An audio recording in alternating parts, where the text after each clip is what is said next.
Today's homily is the second part of the two parts homily which I gave last week on the first part. The first one is now uploaded on YouTube and it's on either Facebook. You can search for that and watch it, or it's also on our website. We've been talking about the Holy Eucharist, the true presence, and we made some definition last week that is Christ truly present. So let's do a little review before we go on into today's second part. We talked about, like put the Father and the Spirit out a little bit, right? Focus on the Son. God, the Son, Jesus Christ, have two natures. The first one is divine, God's nature. Yes, you're right, God, or divine. And the second nature is human. In the human, when we talk Jesus is human, we means he have what? Two things. The body and the soul, right? So when we talk about receiving the Holy Eucharist, we talk about receiving Jesus divinely and physically or humanly. We means we receive the body, blood, soul, and divinity of Jesus Christ. We know he's there. We know he's there. We're going to talk into the second part of the spiritual communion today, which is something that's very important. Okay, but we get there slowly, and then we know God is there. We know Jesus come and stay there wholly, divinely, and humanly.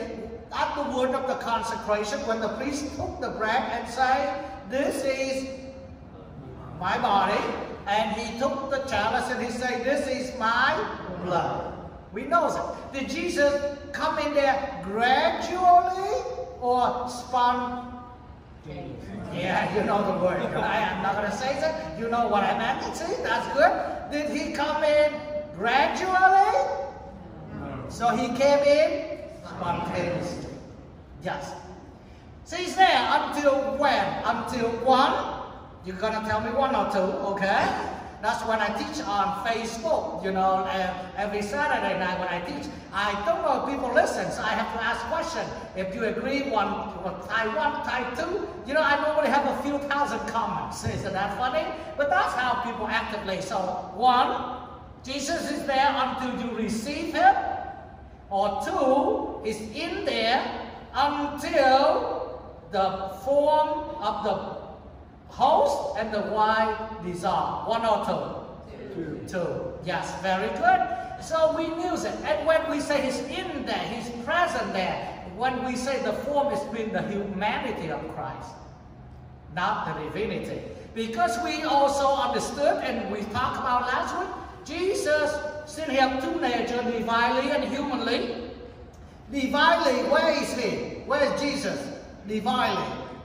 Everywhere, thank you. Divinely, he's everywhere. He's in your mind, he's in your heart, he's in front of you, behind you, in the back. Even he's in the restroom. I don't know, but I have came to many houses. They have a Bible in the restroom, so they can read the Bible. And many of them say that's the best quiet time, particularly those who have children. You know what I mean? That means your most relaxed and quiet time. So that's why he's everywhere divinely, except a place of sin. Because he's not there, we push him out. But that's a little too much theological. We don't get into that yet. Okay. Now, humanly, right? Body and soul. There are 2 places that Jesus is at. One, he's in heaven. Where's in heaven? Everywhere in heaven? No. Where? At the right hand. Yeah, right. Which one is right? This one is right. The right hand of the Father. And the second place he's at is where? In the Eucharist. Here on earth, in the Eucharist. Not everywhere. In the Eucharist. Humanly.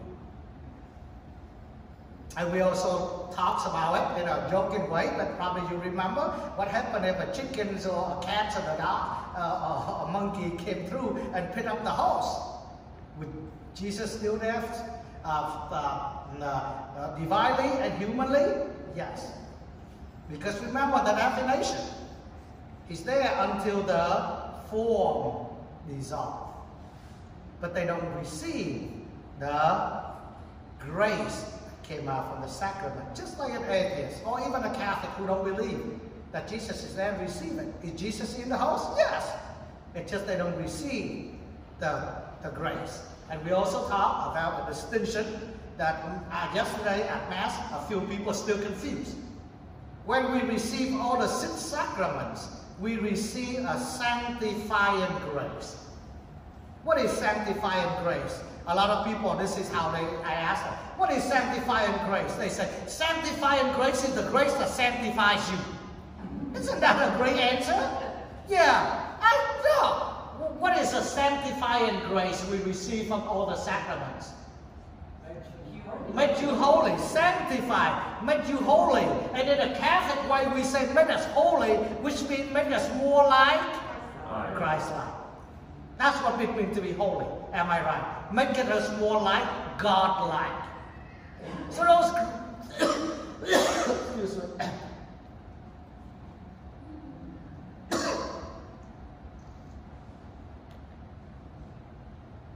So all the 6 sacraments give us a particular grace, and we talk about that. Baptism gives us what grace, you know. Confirmation gives us the grace, and you know, those grace sanctify us. Do the sacrament of the Holy Eucharist give us any sanctifying grace? Yes or no? No. The sacrament of the Holy Eucharist do not give us sanctifying grace. It is the sacrament of sacraments. It gives us the grace that maintains, repair, and strengthens all the other sanctifying grace we receive. It strengthens all the other grace that we receive. We talked about last week. See, we talked about before we go moving in today. See, we talk about the presence of God everywhere. You know, look at the first book of Kings, the prophet Isaiah. I love this book, particularly the part on prophet Isaiah. You want to go home and read the part before today's readings, okay? Isaiah, I feel like I'm more like Isaiah. I thought it's funny. Isaiah is one of the great prophets. But he had fun being a prophet, like me. Have fun being a priest. I have great fun and joy. When I say fun, I'm not joking, but great joy is in doing and being one. If you read the part right before this, Isaiah was having an argument with so-called false prophet or self-proclaimed prophet of God. So they come to the point that Isaiah said, let's make a challenge to see if you're right, your God is the right God or my God is the right God. So they set up a sacrifice altar, the altar of sacrifice. And each prophet will have to call down fire from heaven, come down and burn the altar of sacrifice. The other prophets called, didn't work. Isaiah looked up and said, I think your God is sleeping. Call louder, wake him up. And after they did it for numbers of calls and screaming and yelling, nothing happened. So Isaiah said, now look at my God. So he came out, he prayed, he called out for fire, came down from heaven to burn the burnt offering, and it did. So since he won the so-called battle with his God, he had too much fun. He kills all the other false prophets for harming the people. Not all of them are present. So the rest of the false prophet tried to kill him. So he took up and ran. He took up and ran as a ghost running behind him. Do you know what that means, right? You ran and don't look back. I know how that felt. I grew up in Vietnam, remember that? Daily Mass is at 5 o'clock in the morning. People start praying the rosary at 4:30. As altar servers, I have to prepare the altar before the people start praying. So you have to finish it before 4:30. And it's not just here. Every Mass, because in Vietnam there's no enclosed, so after every Mass you remove everything from the altar, from the cloth, from everything. because so that they don't get dirty. And then you cover the altar, everything, with a plastic cover. The next day, you remove the plastic cover. You put everything back on the altar and preparing it. So it's took about 30 minutes to do that, which means we have to be there by 4 o'clock in the morning. There's no car driving. If we rich enough, we have a bicycle. So don't you ever invite me to bike. I have bike all my life, more than you even dream of, okay? Father, you want to ride a bike? No! Just like don't ask me to go. What happened last week? Kayaking. No! I don't do that. I kayak with the 150 horse Yamaha. That's how I kayak it. Kayaking. Is that the word? Okay. I don't do that. So I know. So we went to church. And being 11, 12, 13 years old, man, there's no street light. There's only light called the moon if you got on the right days. Most of them you don't get no light. And guess what happened? Dogs on the road chasing your tail out, so you ran. The faster you ran, the more you feel like the dog get closer to you. Just like running like a ghost running after you. So that's what Isaiah did. He ran. He ran for a few days. He got so tired. He lay down under a tree. He told God, God, I'm done. I'm finished. I don't want to do it. I don't want to run anymore. I'm going to die. Let them kill me and I'm done. Thank you for being a prophet, but I'm done. I give up. I'm done. God said, you ain't going to die. You're not going to finish. Here's some food. Here's some drink. Get up. Eat and drink and keep running. I think he ran for another 2 or 3 days, and not exact the number. He ran for 2-3 days before he got to the cave where the story begins today. Okay, we're going to come back to the cave today. But after he met God in the cave today, God said, you know what? Okay, now this is what we're going to do. You're going to come back to where you came from. If I was Isaiah, I would like, dude, God, there's something wrong with you. I ran for a few days. I want to die halfway. You said, no, you're going to keep running. Why didn't you tell me to make a U-turn at that moment? Why do you want me to run for 3 more days, and now you ask me to run right back?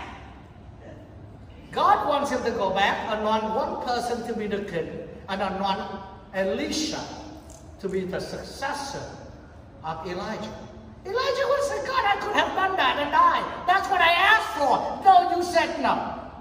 God worked in his own way. Let's go back to the true presence of God here. So he got to the cave today. He got in the cave. He said, this is wonderful. Nobody going to find me. I'm hiding in here. It's perfectly safe, right? It's wonderful to be here. Nobody going to find me. I'm in the middle of nowhere. I'm in a cave in a mountain. God said, no, don't be so comfortable in there. We need to talk. If I was him, I'd say, yeah, we can talk right here, God.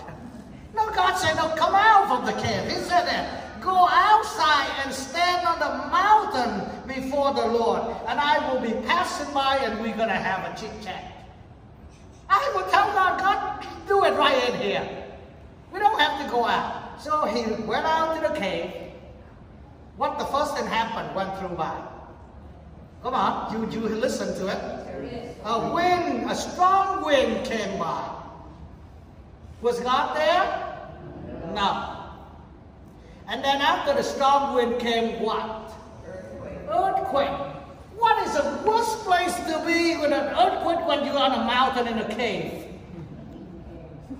What else worse than that? Because if the rock fell, you're done. Was God there? No, he didn't show up. 2 strikes. He missed 2 appointments. What happened after the earthquake? God, is there anything better than that? Did he show up? 3 strikes out. Then God finally speaking through a whispering sound. We talk about God is everywhere. Was God there? I know God is there. But probably some reason Elijah couldn't hear. He's scared. How often that happened in your life and my life? We want to hear God's voice the way we want it, when we want it, what we want to hear, and how we want it to be done. Any other than that, it's not your voice. God present is there. That brings us into today's. We know God is in the Holy Eucharist. You know, in the pandemics, probably before the pandemics, most of you have no clue what spiritual communion is, right? Those who knew about spiritual communion and did it before the pandemics, raise your hand. No, see? You don't even hear about it. And when I begin saying that, you say, what the heck is that, huh? Never heard of that. So now, since the church asks you to receive spiritually, the point you're asking is, do I get the same grace, right? Like I get it from the Sacramental Communion. What do you think? Yes or no? Of course, given everything else normal. You know what I meant? Would you get the same grace during the pandemic when you couldn't go to church? When the church is closed? Would you get the same grace? Yes or no? Yes. Who say no? Say it out loud. Say it out loud. No. Who say yes? Say it out loud. Yes. Okay. Yes. But now I need to explain. Don't close your ear right there. Because if you close your ear right there, none of you will be showing up here next week. I'm going to explain. Yes, with conditions. There's normal way to receive the grace of God. Through the sacraments. The other way, but you can't. I give an example. Confession. You know, in the Amazons, or other parts of the world, including in Vietnam, you don't have a priest until twice a year. He just came celebrating Mass. Sacrament of Baptism, probably easier for you. The normal way of baptism is I baptize you, right? And you know, Rome just came out with a decree because many people from Europe and North America has been so inclusive. So instead of I baptize you, they do it. In the name of the community, of your family and friends, we baptize you in the name of the Father. Rome said that's invalid. Those baptisms need to be rebaptized, not we. Made it very clear. The one who says it has to be the one who pour the water. And it's I, not we, collectively. Many priests have done that. That's why if Rome came out with a decree, you know it's pretty bad out there. Right? Am I right? Rome don't do it because Father Martino, pastor of nobody wanted church in the middle of nowhere, did it. You know it's been a lot around there. And even said, the one who say that, I baptize you, have to be the one who pour the water. Not like, for example, we baptize rich grandchildren. And then, to be nice, right? I pour the water, but return, I baptize.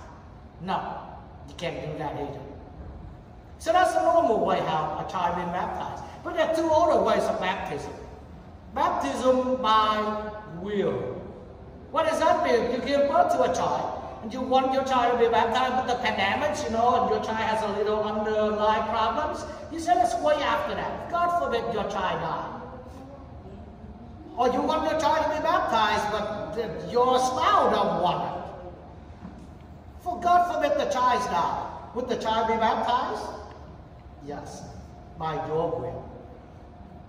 Your will for that child to be baptized, because the child is small, can make the decision by him or herself. Your will, your child's already baptism already took place. Another one, what happens if you're older, nobody's going to will. You make your own decision, right?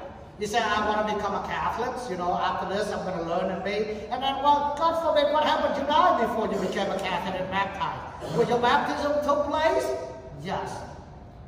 They call baptism by fire or by desire. Your fire for God, your own desire, the baptism already took place. So that's the same as spiritual communion.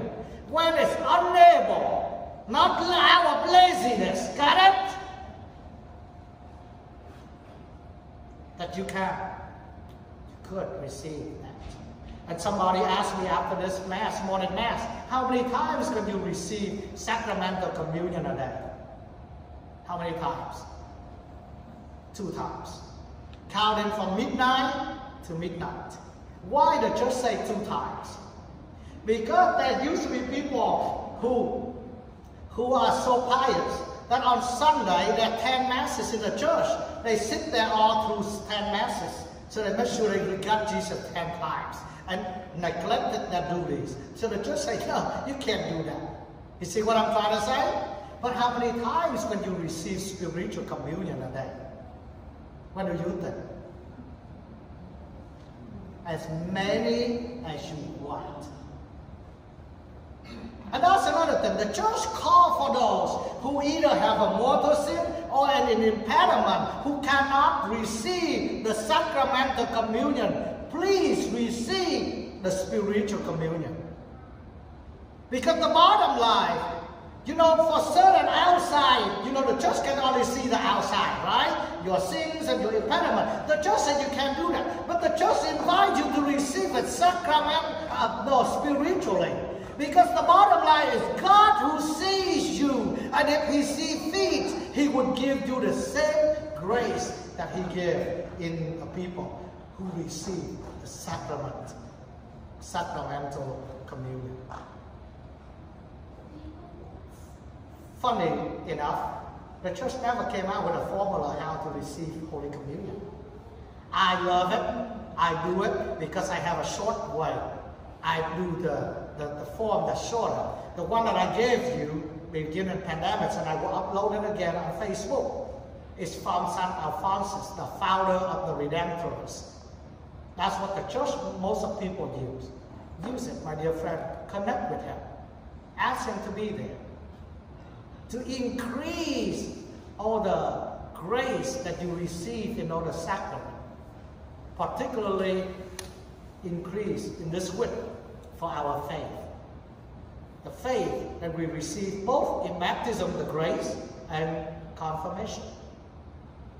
Because we don't want Jesus to look up to us at the end of time and He said, oh, you little faith, what did you doubt?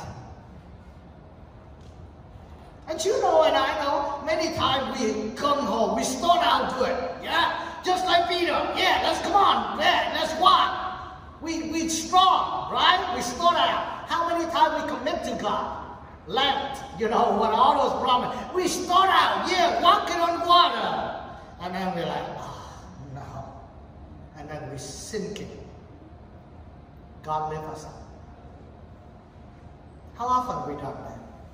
How often we actually see Jesus, but don't even recognize Him like the apostle today, because we're so scared. But my goodness, thanks God we recognize His voice.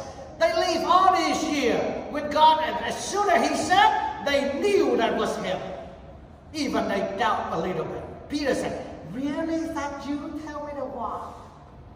You know, he's still worried, but he hears that familiar voice. My goodness, I'm here with you for 6 years.